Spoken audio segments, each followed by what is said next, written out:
Hey everybody!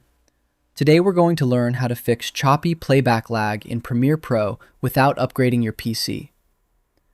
Timeline stuttering is usually caused by unoptimized video preview parameters and background processing bottlenecks rather than weak computer hardware components. First, launch Premiere Pro and open your active editing project layout. Move your cursor over to the horizontal timeline track layout on the lower half of your dashboard screen. Press the I key on your keyboard to set an in point at the start of your rough section, then move down and press the O key to set an out point at the end. Move your cursor to the top menu bar, click Sequence, and select Render In to Out.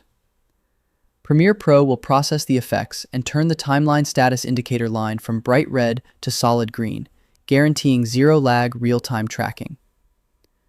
Next, move your eyes to the Program Monitor preview window on the right side of the main workspace interface. Click the Select Playback Resolution drop-down menu sitting directly below the video viewport and change it from full down to 1/2 or 1/4 resolution. Click the small wrench icon right next to that resolution drop-down menu to open the Preview Layout Configurations list. Move your cursor down the options list and clear the checkmark from High Quality Playback to instantly drop unnecessary graphic rendering demands. Now, move your cursor to the top left corner, click Edit, hover over Preferences, and click Media. Locate the checkboxes explicitly labeled H.264/HEVC Hardware Accelerated Decoding and Encoding, and ensure both switches are checked on. Finally, if you are editing heavy 4K footage, right-click your source files inside the Project Asset panel, hover over Proxy, and click Create Proxies.